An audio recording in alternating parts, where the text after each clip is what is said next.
Hello and welcome to the very first ArtCAM Express 2015 webinar. And seeing as it's Christmas time, I'm going to be showing you how we can create this Christmas tree decoration. So here you can see it's been cut out of a 3mm block of wood. Then if I click across here, you can see what it's going to look like if it's hanging from our tree. Now I'm also going to do a more complex version of this where we can create a 3D snowflake. This is where we create slots inside the snowflake and then we can join them together and hang it from the tree like so. So I'm going to go straight across to ArtCAM Express 2015 and I'm going to start demonstrating that for you. First of all, I'm going to point out that we've got a module installed, so we're going to be using the Advanced 2D Machining module. This means we can add bridges to our piece, so it's going to hold our snowflake in place when we're cutting it out. And it also means we can also do rest machining if we needed to. For 2015 we do have some extra modules added, and you can find out more information there if you go to our website www.artcam.com/express. So I'm going to get started straight away. I'm going to open up a folder where I've got my image that I'm going to create my snowflake from.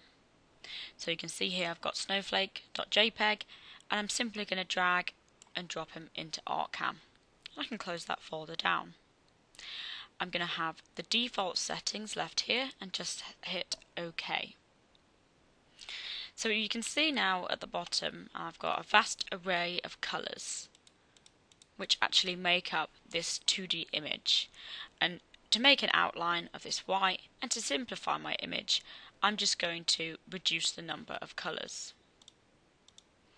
Okay, so I can say reduce colours. I'll just move this dialog to the side here. I'm just going to bring this slider down and you'll see the image updates as we go. So I'm going to keep it at 4. So you can see down at the bottom here we've got white and then 3 browns, and I'm going to say OK. I'm going to select the white as the primary colour, and you know it's the primary colour because it becomes this top one here, and then this dark brown here is the secondary colour. Now I want to create a boundary around my white, so I can say bitmap to vector, create a boundary. I'm going to have a speckle size of 200, so we're going to ignore all these little tiny pieces here, and we'll have a smoothness of about 90%. So I'm going to say create vectors, and you may be able to see that we've got some magenta vectors created there.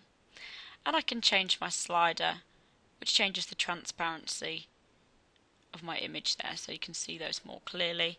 Or I can simply toggle that off and on.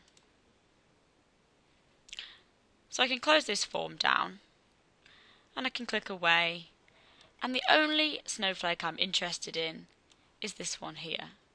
So I can box select all of those vectors and then I can export them. So I'm going to say vectors, export. I'm going to save them as snowflake.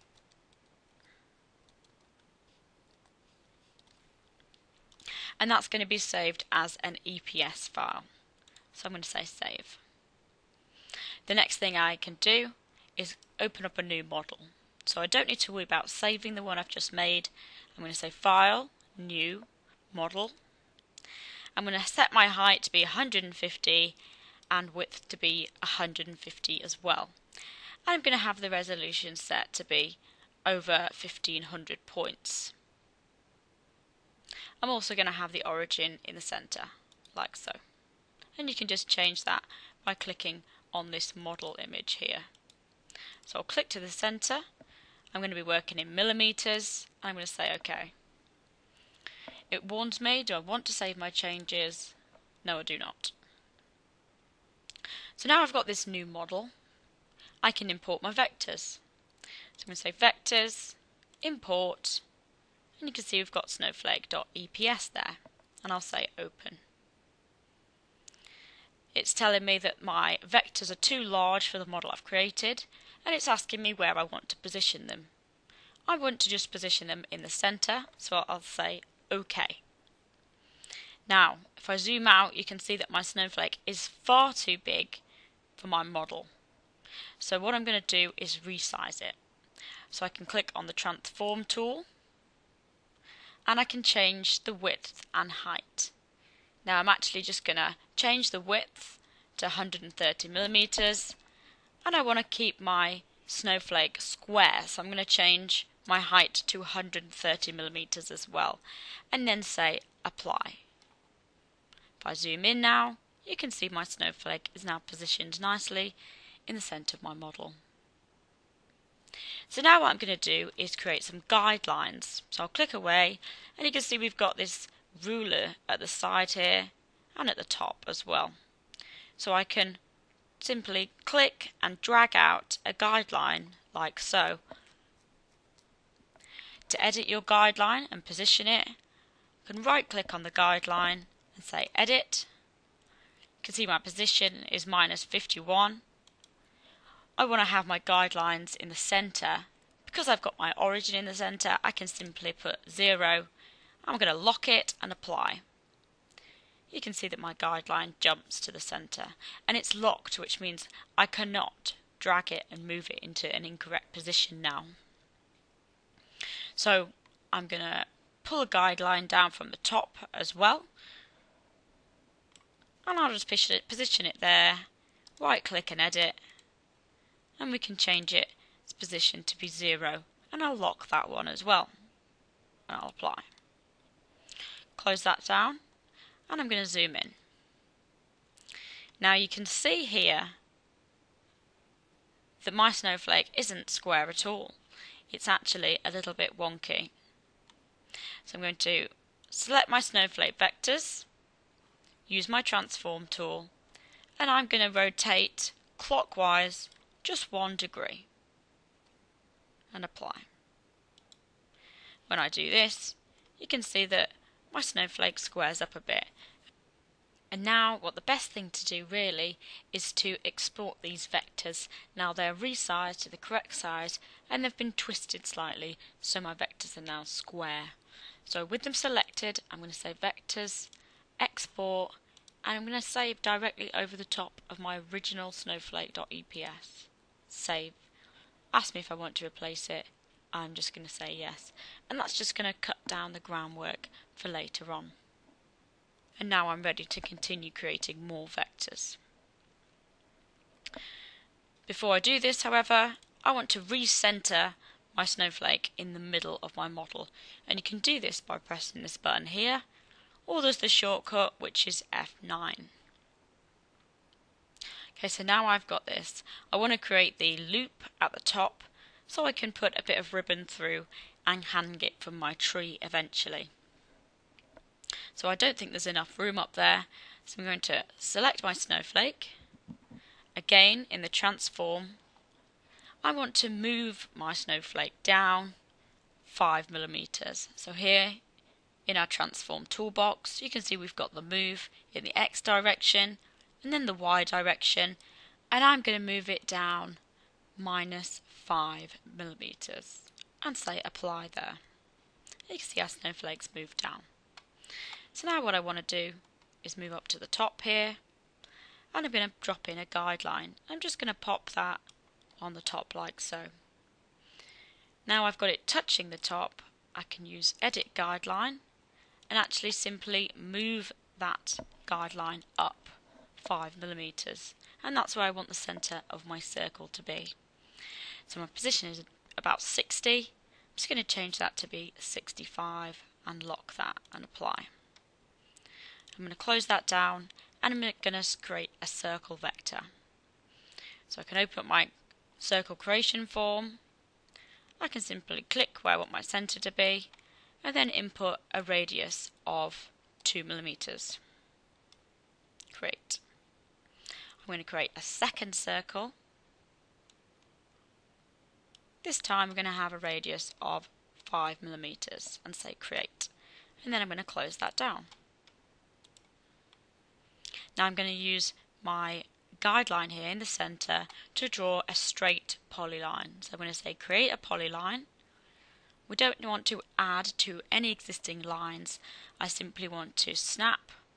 So click once here, and we'll click once here, and then we can finish off our line by just hitting spacebar on our keyboard. Now the reason I've done this is because I want to join up all of these vectors eventually. I think the quickest way to do this is to actually offset this one polyline. So I'm going to close this dialog down.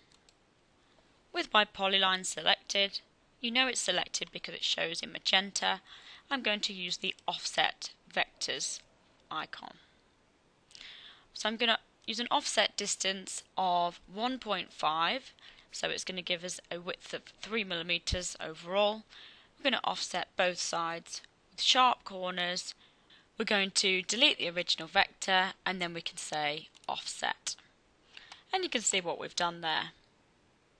So now I want to join these three vectors together, and we can do this in one click. But first of all, we're going to have to ungroup this snowflake set of vectors here. So I can do this by pressing Ctrl and U on my keyboard, and hopefully you'll be able to see that my vectors change from a purple colour to that pink colour. So now I've done that, I don't want to use all of these vectors, so I'm going to deselect them. Simply select the outermost vector of our snowflake vectors. I'm going to shift select my circle and also my joining vector here, which is the offset vector. So now what I need to do is weld my vectors. So we can do that in one click, and you can see they're now quickly welded together. Now I've got all of my vectors in place, I'm ready to start creating my toolpaths. So the first thing to do is actually select all of your vectors, and then if we use the Shift key and select the outermost vector, that means we've deselected it. So now I can click on Toolpaths. I want to create a profile toolpath, and we're machining inside all of these inner vectors. So I want to change to profile inside. We've got a start depth of 0. We'll start at the top. I haven't set my material up yet, but I will do that soon. And it's going to be 3 millimeters thick. And I'm going to choose my profiling tool, and I'm going to choose a 0.75 millimeter end mill and say OK. Here's where I define my material. Here it says my thickness is 0 at the moment. I'm just going to put my thickness as 3, and then it's shown in this diagram here. And I'll say OK, and then I'm going to name my toolpath inside. Inside profile will be more descriptive. And say calculate now. You can see that my toolpath has been calculated.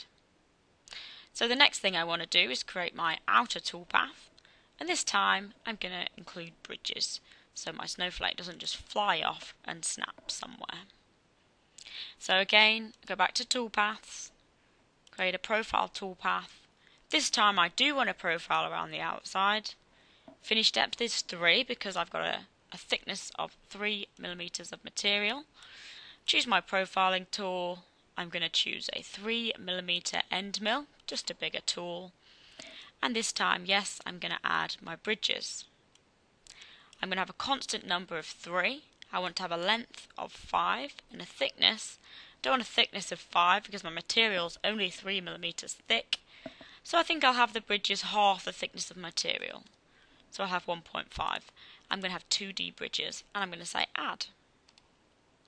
Now if you're not happy with the positioning of your bridges, which are shown here, with a dot and 2 lines, shows the length of them and the centre of the bridges, we can say edit bridges, and you can see that they change and become active. I'm happy with this guy here. This one here might be hard to cut out, so I'll just grab it and move it to the edge. And again with this one here, I can just quickly grab it and put it to the edge like that. When I'm done, I can say apply and then cancel, and that means we're not going to make any more changes to that bridge. So now I want to put my toolpath name as outside profile and calculate now. You see that my toolpath has been created. However, if I go to the 3D view, I can actually simulate it. So first of all, I'll simulate the inside profile. So I'll right click and simulate toolpath. You can see we've cut away all the inside parts using our 0.75mm end mill. Right click on outside profile and we'll do the same thing. And you can see there we've cut out our snowflake. Now to see what this is actually going to look like, I can remove the waste material like these chunks here. So if we click on simulation, this one at the end here is delete waste material, and I can just auto delete waste material and it removes that all for us. And you can inspect that and decide whether you want to have any more bridges in there if you like. See, we've got our bridges here, here and here, so we may need to add one up here if you wanted to. We can also change our simulation colour. Inside simulation, I'm going to choose a pine colour and say apply. And you can see that that updates accordingly. So the next thing would be to save and export the toolpaths. You can do this by clicking on toolpaths, save toolpaths. Now we're using two different tools here. So I want to say save toolpaths to separate files. I'm going to append toolpath details to file names. It's just going to make it easier when we come to machining. I'm going to browse for a folder to put it in. I'm going to go to my desktop. And I have a folder here called Snowflake Demo. I'm going to say open. And I'm going to create a new folder here called Toolpaths.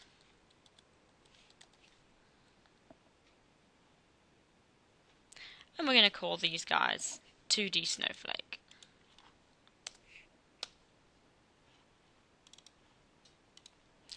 And once I've done that, I can choose my post-processor and hit save. Looks like nothing's happened. If I navigate to that folder now, you can see that I've got toolpaths and I've got two tap files there. 2D Snowflake toolpath 1 inside profile end mill 0.75mm, and then again for the second one telling me it's the outside profile with our 3mm end mill. So now we've got our toolpath created for our 2D snowflake, we can move on and start making our 3D snowflake. And we can actually use some of the vectors that we've already created. So if I go back to the 2D view, you see we've got our vectors here. I'm simply going to select all of these vectors, export, I'm going to call these snowflake 2.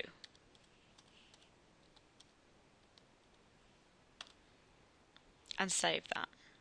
Again, that's going to be an EPS file. I'm going to close this model down. And now I'm going to open up a new model.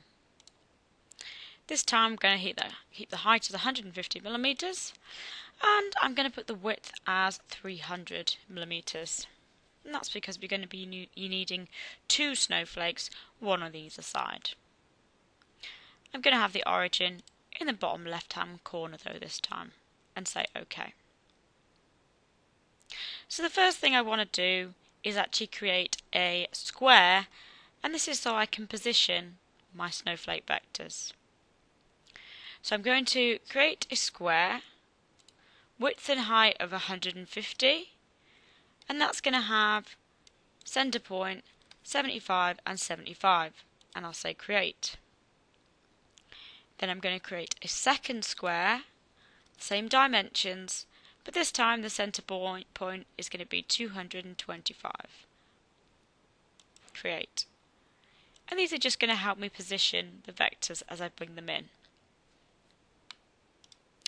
So now I'm going to say vectors import. I'm going to first of all import snowflake.eps. Because it's positioned all the way down here. I can shift select my outer rectangle on the left hand side, and I'm going to center in vector, like so. I'm going to import my second vector, so vectors, import snowflake2.eps. We'll open that up.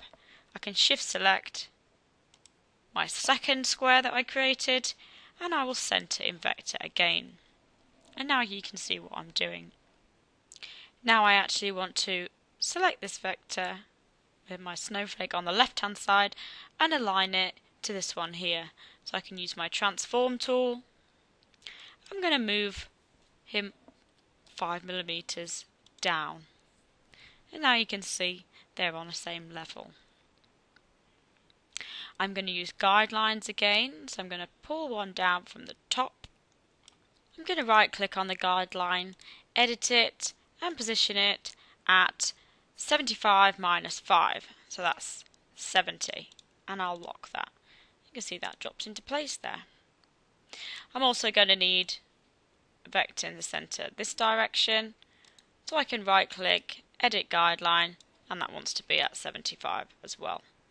And I'm going to say apply. Now what I need to do here is create a slot in this snowflake, and so they can fit together. Hopefully they're going to be able to fit together without any screws or glue or anything. They'll just slot tightly together. So what I'm going to do is use a similar method to how I created the offset vector before when creating this top area here. So I'm going to create a straight polyline using my guideline like so, and finishing off that line. Now you may notice it's not quite central, so we can always shift our vector across slightly if you wish. With my straight polyline selected, I'm going to offset vectors.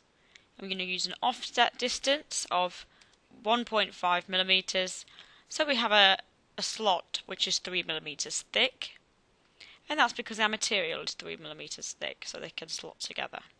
So I want to do both sides, sharp, delete original vectors, and we can select the resulting offset if we like. And you can see we end up with this. Now I want to ungroup these vectors, Control U on the keyboard, and you can see they turn to magenta, which means they're ungrouped. Now I'm going to select all of my inner vectors, shift select my rectangle, and then I can weld vectors, and you can see what we've done there.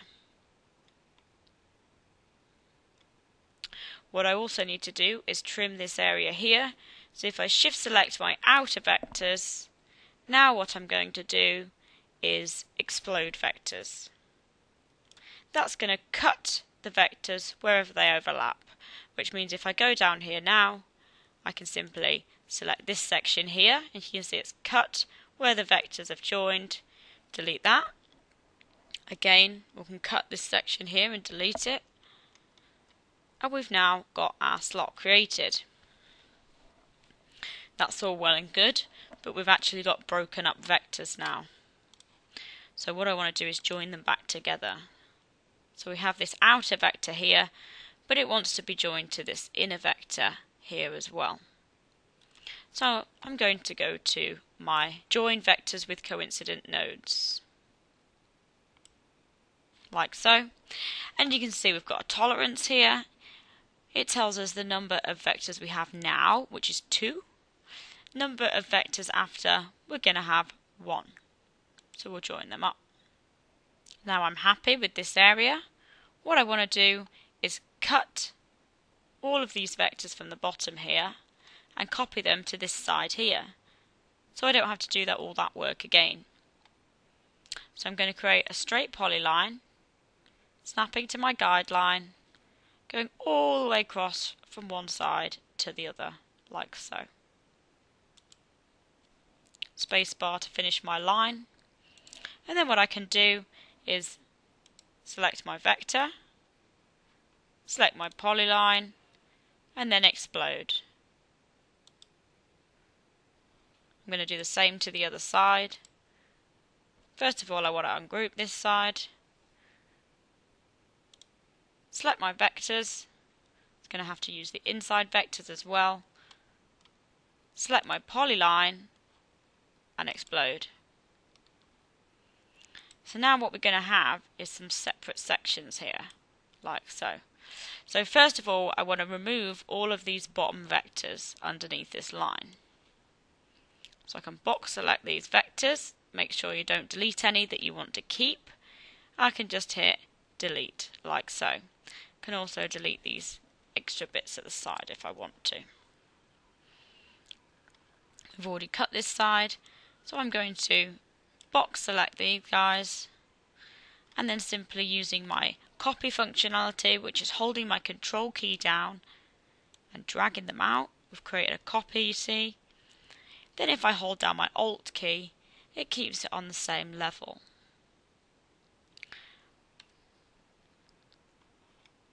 And then I can zoom in, and with them still selected, I can just make sure that they are joined up nicely. It might make it easier here to remove the guideline, so we can delete guideline. And we can also get rid of all of these straight lines as well. And you might see a little extra section in there. So they're not quite joined up correctly. I'm going to draw a box around them. Make sure I've got all of my vectors that I want to select. And we'll nudge them into the correct position. And that looks about right to me. Make sure everything on the other side is just as good.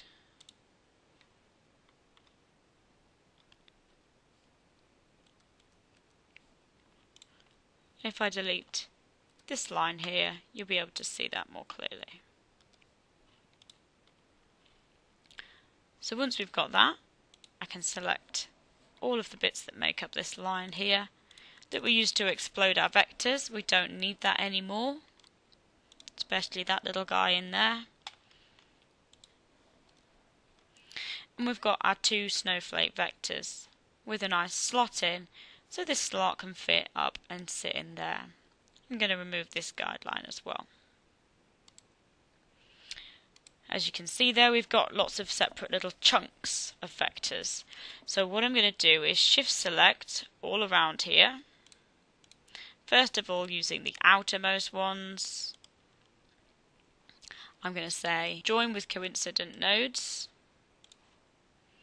Number of vectors now is 3, and we'll have 1 after. Perfect. Join them up. We've not quite got everything, so I'm going to shift select the inner ones as well, and we'll join those up. And then we just want to make sure we have got one complete loop. So I'll shift select this guy here and here, and we'll join those up. And now we've finished the left hand side snowflake. On the right hand side, we're going to have to do a similar thing. Select all of the vectors around the edge. We can do it all at the same time though if we like. So we've got 6 vectors. Afterwards we're going to have 1. And we've finished that now, and that's all good.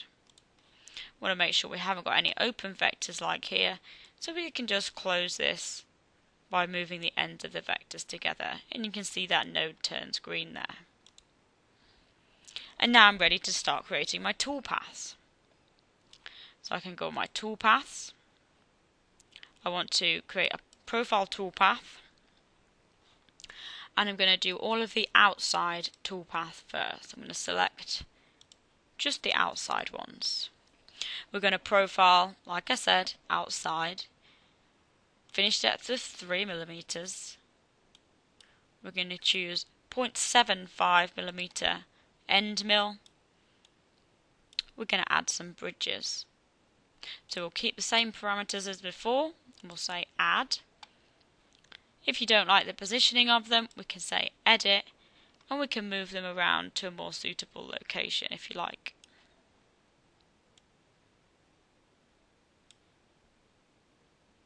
So I'm just going to spread these out evenly around my model. And so they're not in some awkward place in the middle. Once I'm happy with that, I can apply and close that down so I can't make any more changes. And I'm going to name my toolpath. This is going to be outside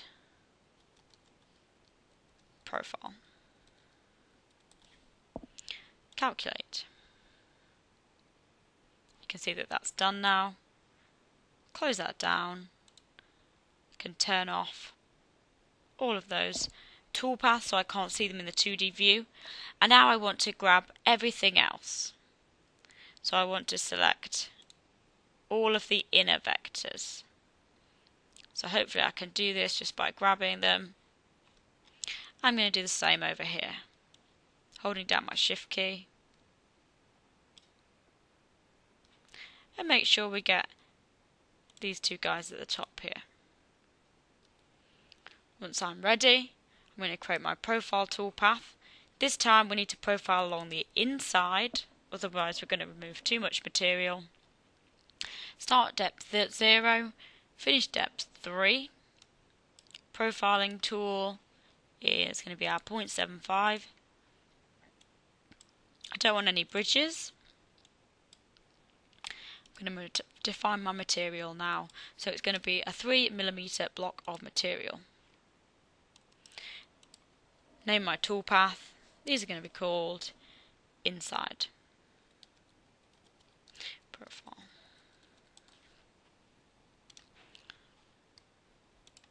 So we can have a look at our toolpaths in our 3D view. First of all, we'll inspect the outside profile.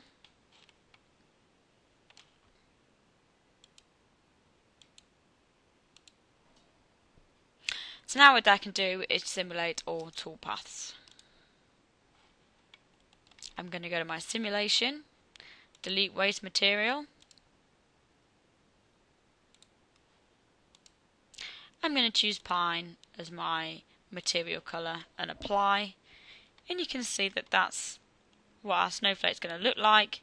This bit will all be cut out and this guy will be able to slot into this one. And that's how we created our 3D snowflake. Obviously we'd need to export and save our toolpaths just as before. Click on toolpaths, save. This time we're just using the same tool for each toolpath. So there's no need for us to save them to separate files. They can just run one after the other. So I'm going to append toolpath details to file names, or I can just call this guy 3D snowflake, and over here I'll put 0.75mm end. Choose your processor and say save. Now when I navigate to that folder, Snowflake Demo Toolpaths, you can see we've only got one more tap file, and that's because we've got both of our toolpaths running one after the other. So if I open that in Notepad, you can see that run through, and we've got our G code there. And that's how we create our 2D and 3D snowflake Christmas tree decorations, and obviously you can have your own take on this. Thanks very much for watching today though, and please look out for more of our webinars that are coming out in January. Thanks very much. Goodbye.